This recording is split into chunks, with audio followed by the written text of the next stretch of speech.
Hello everyone, this is Ritu and welcome to study more knowledge. तो social science हम कर रहे हैं सी टैट और स्टेट टैट्स के लिए, और इसमें कुछ क्लासेस हमारी हो चुकी हैं। तो अगर आपने वो नहीं देखी हैं तो मैं ये कहूँगी कि आप स्टार्टिंग से ही देखना शुरू करें और सीक्वेंस से सभी क्लासेस को देखें, क्योंकि अगर सीक्वेंस से करेंगे आप कवर तो अच्छे से आपको समझ में आ जाएगा। क्योंकि पहले हम बेसिक पढ़ते हैं और उसके बाद हम एडवांस की तरफ बढ़ते हैं, तो कुछ ऐसा ही है इसमें भी। तो आज की जो क्लास है उसमें हम करने वाले हैं प्रैक्टिस क्वेश्चंस को। तो इसका चैप्टर जो है हम कर चुके हैं थ्योरीज की, स्वास्थ्य में सरकार की भूमिका, role of the government in health. तो अभी क्योंकि इससे प्रीवियस ईयर क्वेश्चंस भी कुछ कम आए हुए थे तो हमने वो चैप्टर के साथ ही कर लिए थे, तो आप उसको देख लेना। बाकी कुछ लोग अभी अभी नए भी जुड़े होंगे इस क्लास में, तो उनको मैं बता देती हूँ।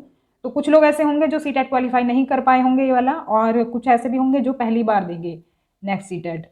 तो जो क्वालिफाई नहीं कर पाए थे तो मैं उनसे ये कहूँगी कि आपने जो लास्ट टाइम मिस्टेक्स की थी वो आपकी ना हो इस बार, ये ध्यान रखेंगे और सिलेबस के अकॉर्डिंग पढ़ेंगे। ऐसा नहीं कि सिर्फ क्वेश्चंस की प्रैक्टिस करते रहेंगे और सिलेबस से अलग आपको चाहे कोई पढ़ा रहा हो वो ध्यान नहीं देंगे तो आपका क्वालिफाई नहीं हो पाएगा, चाहे आप कितने भी अटेम्प्ट कर लें। तो अगर आप सिलेबस के अकॉर्डिंग पढ़ेंगे और सिलेबस के अकॉर्डिंग टॉपिक भी देख लेंगे, मैच कर लेंगे, अगर आप कहीं से भी पढ़ रहे हैं, आप यहाँ पर पढ़ रहे हैं कहीं भी पर भी पढ़ रहे हैं, तो आप सिलेबस से मैच करेंगे क्या हमें उस सिलेबस के अकॉर्डिंग पढ़ाया जा रहा है या फिर कोई और ही दिशा में ले जाया जा रहा है। तो आप मेरी ये क्लासेस देखेंगे तो आप पाएंगे कि बिल्कुल सिलेबस के अकॉर्डिंग आपको टॉपिक्स मिलेंगे इसमें। और क्योंकि हम इसको एनसीईआरटी बेस कर रहे हैं, अभी 7th क्लास हमारी चल रही है पॉलिटी में, 6th क्लास हम कर चुके हैं इसमें, तो मैं इसी तरह से करा रही हूँ। तो अभी हम पॉलिटी कर रहे हैं, पॉलिटी के बाद हम बाकी सब्जेक्ट्स भी करेंगे जैसे कि हिस्ट्री और ज्योग्राफी। और पैडागोजी भी आप देख लें, क्योंकि पैडागोजी भी कुछ क्लासेस हो चुकी हैं, वो भी आप देख लें, वो भी हम साथ साथ करते चलेंगे जिससे कि आपका सभी जो सिलेबस है वो कंप्लीट हो जाए। और ये सीरीज़ आप करेंगे तो इसमें एसएसटी का आपका सभी कुछ कवर हो जाएगा, अलग से पढ़ने की ज़रूरत नहीं पड़ेगी। तो इंश्योर करें इस चीज़ को कि सब कुछ आपको सिलेबस के अकॉर्डिंग ही है इसमें। तो सोशल साइंस में भी करा रही हूँ, बाकी सब्जेक्ट्स का बाद में देखेंगे, अगर टाइम रहा तो बाकी सब्जेक्ट्स करेंगे। तो अभी मेरा फोकस सिर्फ सोशल साइंस पर है। तो चलिए शुरू करते हैं आज की क्लास को। और रेगुलर अगर रहेंगे आप तो डेफिनेटली कुछ क्लासेस के बाद आपको लगेगा कि हाँ अंडरस्टैंडिंग आपकी बनने लगी है। तो शुरुआत करते हैं, और आप मेरे बारे में यहाँ पर देख सकते हैं। तो ये सभी एग्ज़ाम्स मैंने क्वालिफाई किए हुए हैं, यूपी टैट, सी टैट, केवीएस टीजीटी रिटर्न, और यूपी प्राइमरी टीचर का जो एग्ज़ाम होता है वो भी क्वालिफाइड है, और डीएसएसबी जो टीजीटी का एग्ज़ाम होता है वो भी मैंने क्वालिफाई किया हुआ है। तो आप मुझ पर भरोसा रख सकते हैं, उसके अकॉर्डिंग ही मैं आपको तैयारी करवा रही हूँ, क्योंकि मैं पैटर्न जानती हूँ इसका। तो सोशल मीडिया पर भी आप मुझे फॉलो कर सकते हैं, फेसबुक पेज, इंस्टा आईडी और टेलीग्राम चैनल। टेलीग्राम चैनल का लिंक आपको डिस्क्रिप्शन में भी मिल जाएगा, वहाँ से भी आप डायरेक्टली ज्वाइन कर सकते हैं। तो पहला क्वेश्चन आज की क्लास का देख लेते हैं। पहला क्वेश्चन है, approximately how many new doctors qualify in India every year. तो इसका जो आंसर है वो बताएंगे क्या होगा। इसका आंसर हो जाएगा option number 4, none of these. तो जो आंकड़ा हमें दिया हुआ है यहाँ पर इसमें से कोई भी सही नहीं है, क्योंकि जो डॉक्टर्स हैं वो हर साल लगभग 30,000 डॉक्टर्स जो हैं क्वालिफाई होते हैं इंडिया में। तो इसमें से कोई भी ऑप्शन सही नहीं है, तो इसलिए हमारा हो जाएगा none of these. Next question पर चलेंगे। How many hospitals existed in India in 1950। बात हो रही है यहाँ हॉस्पिटल्स की कि 1950 में कितने हॉस्पिटल्स थे इंडिया में। तो इसका आंसर हो जाएगा ऑप्शन नंबर 3, 2017 70, 2717। आगे बढ़ते हैं। Diarrhoea is a type of, तो डायरिया किस टाइप की बीमारी है वो हमें बताना है। तो इसमें ऑप्शंस दिए हुए हैं, देखें। तो आप इसे मॉक टेस्ट की तरह भी कर सकते हैं, मेरे आंसर बताने से पहले आप आंसर करें, जिससे कि आपको पता चले कि आपकी कितनी तैयारी है। तो इसका आंसर हो जाएगा option number 3, both of these. तो देखो डायरिया जो है वो कम्युनिकेबल डिसीज़ भी है और वाटर बोर्न डिसीज़ भी है। तो वाटर के थ्रू ये क्या होती है, कम्युनिकेट होती है, तो उसी से बीमारी फैलती है। तो कम्युनिकेबल जो डिसीज़ होती हैं वो माध्यमों से फैलती हैं, जैसे कि हवा के माध्यम से, पानी के माध्यम से, तो खाने के माध्यम से, इस तरह से ये बीमारियाँ फैलती हैं। तो इसलिए इनको कम्युनिकेबल डिसीज़ कहते हैं, या फिर इनको आप संचारणीय या फिर संक्रामक रोग भी कह सकते हैं हिंदी में। When health services are provided to people at cheap rates, it is called। तो बात हो रही है यहाँ पर जब सस्ते दामों पर हेल्थ सर्विस प्रोवाइड होती है तो वो क्या कहलाती है? तो वो कहलाती है हमारी option number 1 public health service. तो फर्स्ट ऑप्शन इसमें सही हो जाएगा। जो हमारी पब्लिक हेल्थ सर्विस होती हैं उनको हम कह सकते हैं कि गवर्नमेंट जो सर्विस प्रोवाइड कराती है, तो वो या तो सस्ते दामों पर होती हैं या तो फिर फ्री होती हैं। How much percentage of population can afford medicine in the country? तो जो मेडिसिन जो अफोर्ड कर पाती है पॉपुलेशन, उसका कितना परसेंटेज है, कितने परसेंट ऐसी पॉपुलेशन है? तो ये हो जाएगा ऑप्शन नंबर सेकेंड, 20%। तो सिर्फ 20% जो पॉपुलेशन है वो ही ऐसी पॉपुलेशन है, वही ऐसे लोग हैं जो कि दवाइयों का खर्चा जो है अफोर्ड कर पाते हैं। दवाइयों का खर्चा मतलब कि एक तरह से उसकी उनकी इतनी इनकम होती है कि उसको वो अफोर्ड कर पाते हैं। बाकी जो 80% हैं, जो 80% जो पीपल हैं, वो दवाइयों का खर्चा अफोर्ड नहीं कर पाते हैं। उनको या तो उधार लेना पड़ता है या तो फिर उनको ऐसे ही निर्भर रहना पड़ता। कोई बड़ी बीमारी होती है तो उसका वो इलाज नहीं करवा पाते। What percentage of communicable disease is water borne? तो परसेंटेज पूछा है कि जो कम्युनिकेबल डिसीज होती हैं वो कितनी ऐसी बीमारियां हैं जो कि जल जनित होती हैं, वाटर बोर्न होती हैं। तो जल से कितनी ऐसी बीमारियां हैं जो कि कम्युनिकेबल डिसीज जो हैं फैलती हैं? तो इनका परसेंटेज है हमारा 21%। देखो, अगर आपको ये चैप्टर समझ नहीं आ रहा होगा तो आपने इसका कंटेंट वाला पार्ट नहीं पढ़ा होगा। तो अगर आप वो चैप्टर पहले पढ़ लेंगे और फिर इन क्वेश्चंस को सॉल्व करेंगे तो आप इनको ईजिली कर पाएंगे, अदरवाइज आपके सिर के ऊपर से जाएगा ये सब। तो पहले चैप्टर पढ़ लें, उसके बाद ही इन क्वेश्चंस को सॉल्व करें। नेक्स्ट क्वेश्चन है, in which year the Kerala government made major changes in the state? तो स्टेट में केरला गवर्नमेंट ने कौन से साल में कुछ चेंजेस किए थे, मतलब बहुत बड़े जो चेंजेस किए थे, बड़े बड़े परिवर्तन जो किए थे वो कौन से साल में किए थे? तो इसका उत्तर हो जाएगा ऑप्शन नंबर सेकंड, 1996 में। Communicable diseases spread through? जो कम्युनिकेबल डिसीजेज होती हैं वो कैसे फैलती हैं? तो वो फैलती हैं इन तीनों ही माध्यम से। वो जल से भी फैल सकती हैं, वो खाने से भी फैल सकती हैं और वो हवा से भी फैल सकती हैं। तो ऑल ऑफ द अबव हमारा करेक्ट आंसर हो जाएगा। Next question is what does PHC means? PHC का मतलब क्या होता है? तो इसका मतलब होता है option number 3 primary health centre. तो PHC की जो फुल फॉर्म है वो होती है प्राइमरी हेल्थ सेंटर, जो आपके लोकल एरियाज़ में आपको मिलते हैं। छोटी मोटी जो बीमारियां होती हैं जैसे कि फीवर हो गया, खांसी जुकाम, इन सब का जो ट्रीटमेंट जहाँ पर होता है वो होता है हमारा primary health centre. What problems do we face in private hospitals? तो प्राइवेट हॉस्पिटल्स में हम क्या क्या प्रॉब्लम जो है उनका सामना करते हैं? इसका आंसर हो जाएगा option number 4 all of the above. We have to spend more in comparison to government hospitals. एक तो हमें ज़्यादा खर्च करना पड़ता है गवर्नमेंट हॉस्पिटल्स के मुकाबले। दूसरा, we have to buy all medicine prescribed by the doctor from outside. तो जो भी जो दवाइयाँ होती हैं जो डॉक्टर ने हमें प्रेस्क्राइब की होती हैं वो हमें बाहर से खरीदनी पड़ती हैं। We are also forced to avail all facilities not from outside. तो थर्ड ऑप्शन भी इसमें शामिल है। तो चारों हो जाएंगे इसमें ऑल ऑफ द अबव, मतलब तीनों ऑप्शन इसमें आ जाएंगे। Where do most doctors prefer to settle? तो डॉक्टर्स जो हैं वो ज़्यादातर कहाँ पर सेटल होना चाहते हैं? तो इसका आंसर हो जाएगा ऑप्शन नंबर 1 अर्बन एरियाज़। तो जो अर्बन एरियाज़ हैं यानी शहरी इलाके जो हैं, डॉक्टर ज़्यादातर वहाँ पर सेटल होना पसंद करते हैं, ना कि रूरल एरियाज़ में, क्योंकि रूरल एरियाज़ में ना तो उनको इनकम होती है और ना ही उनको फैसिलिटीज़ मिलती हैं। Next question is which one is not a waterborne disease? यानी कि जो जल से बीमारियाँ फैलती हैं उनमें कौन सी शामिल नहीं है? तो ये क्लियर ही आपको पता चल रहा है, ऑप्शन नंबर 4 इसमें सही हो जाएगा।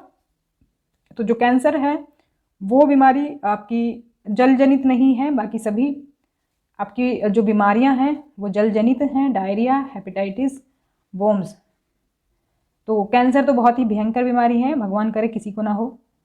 तो मेरी जो मोम थी उनकी भी डेथ कैंसर से ही हुई थी। तो बहुत बुरी बीमारी होती है, बहुत ख़राब हमारा एक्सपीरियंस रहा, मतलब देखा है हमने आँखों से। तो बहुत ज़्यादा मरीज़ की कंडीशन इसमें क्रिटिकल हो जाती है। तो आगे बढ़ते हैं।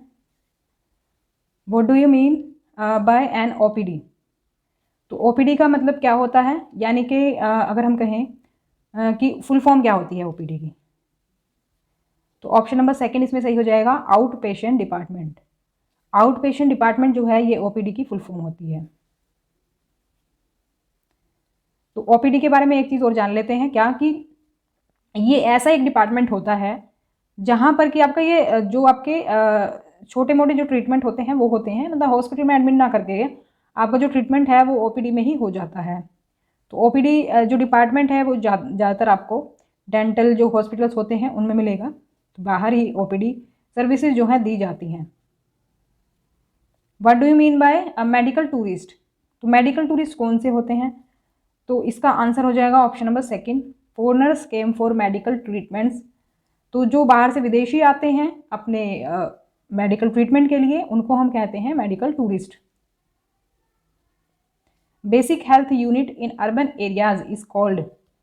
तो बेसिक जो मतलब कि बुनियादी स्तर पर जो हेल्थ यूनिट होती है शहरी इलाकों में, जैसे कि हमारे गांव में होते हैं प्राइमरी हेल्थ सेंटर्स, उसी तरह से तो ऑप्शन सेकंड हमारा सही हो जाएगा, community health centres.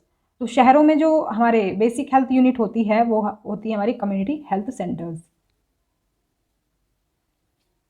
In which continent is Costa Rica situated? तो कोस्टा रिका के बारे में हमने देखा था, Costa Rica approach, Costa Rican approach हमने पढ़ी थी चैप्टर में। तो वो जो जगह है वो कहाँ पर है?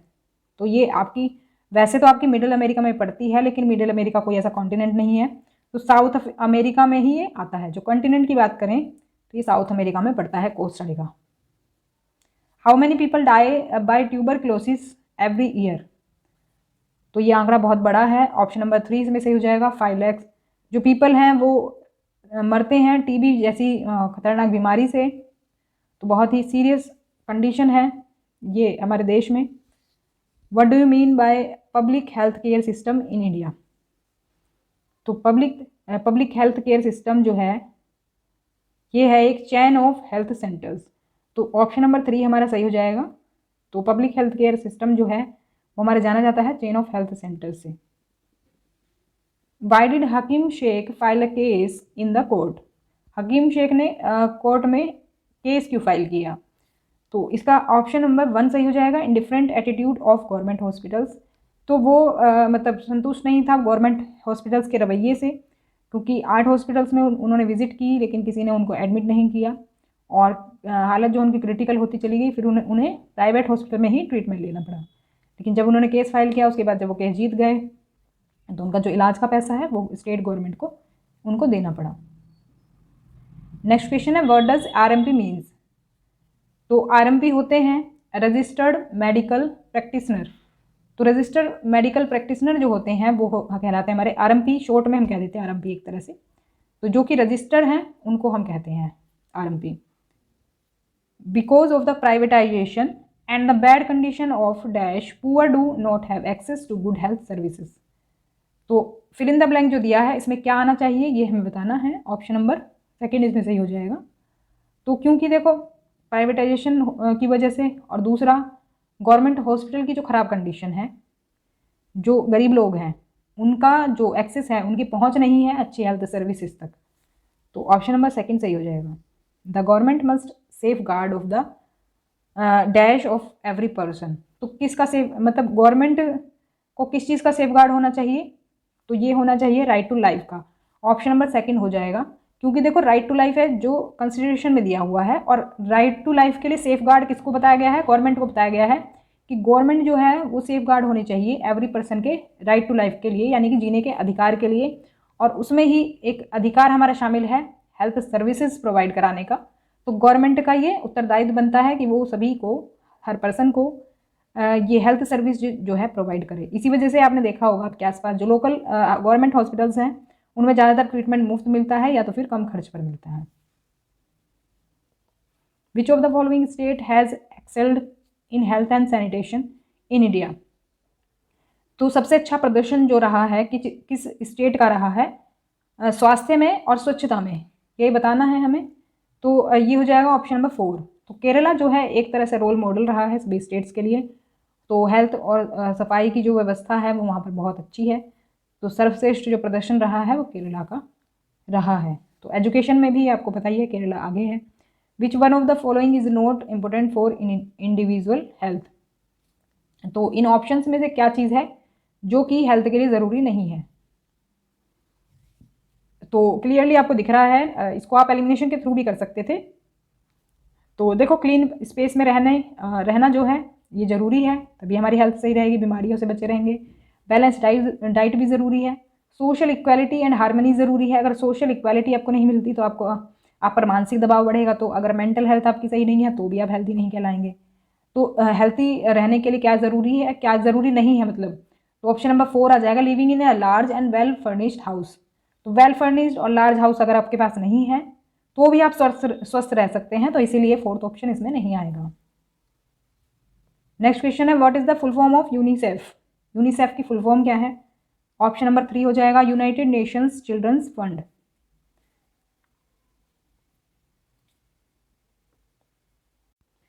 ओ सॉरी, ये आंसर पहले रिवील हो गया, मैंने हाइड कर दिया है। तो ये स्टेटमेंट दी हुई है आपको दो, इसमें से बताना है कौन सी स्टेटमेंट जो है हमारी रोंग है। ध्यान देंगे, रोंग स्टेटमेंट पूछी है, इसमें से कौन सा कथन जो है असत्य है। तो इसका जो सही आंसर हो जाएगा ऑप्शन नंबर 1 इसका सही हो जाएगा। तो जो स्टेटमेंट हमारी फर्स्ट है वो हमारी गलत है। स्वास्थ्य का अधिकार जो है मौलिक अधिकारों का भाग नहीं है। यही कारण है कि स्वास्थ्य सुविधाएं सभी के लिए समान रूप से उपलब्ध नहीं है। तो ये गलत है, क्योंकि स्वास्थ्य का अधिकार जो है एक तरह से राइट टू लाइफ है, जीवन जीने का अधिकार है, जो कि मौलिक अधिकारों का एक भाग है। तो इसलिए ये जो स्टेटमेंट है हमारी गलत हो जाएगी। और सेकंड जो स्टेटमेंट है, स्वच्छ पेयजल की आपूर्ति ना होने के कारण जल जनित संक्रमित बीमारियों से लोग अधिक पीड़ित हैं, तो ये बात बिल्कुल सही है। तो क्योंकि हमसे ये गलत पूछा है तो हमारा ऑप्शन नंबर 1 इसमें सही होगा, केवल एक गलत है। नेक्स्ट क्वेश्चन जो है इसमें भी स्टेटमेंट्स दी हुई हैं। देखो, ऐसे ही क्वेश्चंस आपको देखने को मिलते हैं स्टेटमेंट बेस्ड, तो ऐसे क्वेश्चंस की प्रैक्टिस करनी बहुत ज़्यादा ज़रूरी है, तो अंडरस्टैंडिंग आपकी बन जाती है एग्जाम तक। तो हमारे संविधान के अनुसार लोगों के हित सुनिश्चित करना और सबको स्वास्थ्य सेवाएं प्रदान करना सरकार का प्राथमिक कर्तव्य है।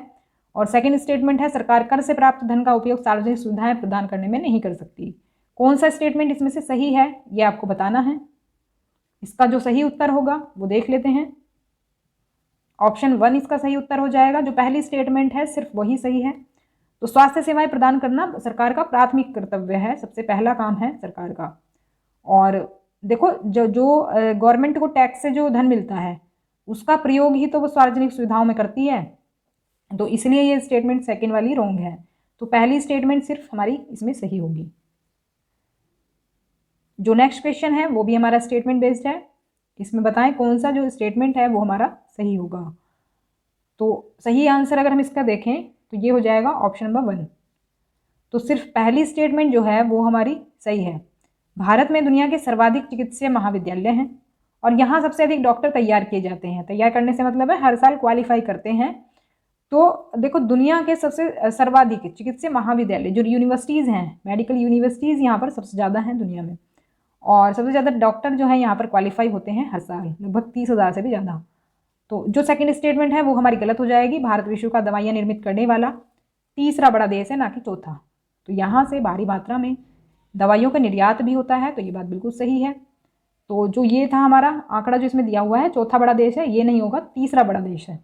इसी वजह से ये स्टेटमेंट रॉन्ग हो जाती है। तो पहली स्टेटमेंट इसमें हमारी बिल्कुल सही होगी। तो ये थी हमारे आज की क्लास के प्रैक्टिस क्वेश्चंस। वीडियो पसंद आई हो तो लाइक करें, शेयर करें और सब्सक्राइब कर लें चैनल को। तो वीडियो आपको कैसी लगी कमेंट करके हमें ज़रूर बताएं। वीडियो अगर अच्छी लगी हो तो लाइक ज़रूर करें और शेयर करें ज़्यादा से ज़्यादा। तो मिलते हैं हमारी नेक्स्ट क्लास में, तब तक के लिए stay connected and keep watching study more knowledge. Thanks for watching.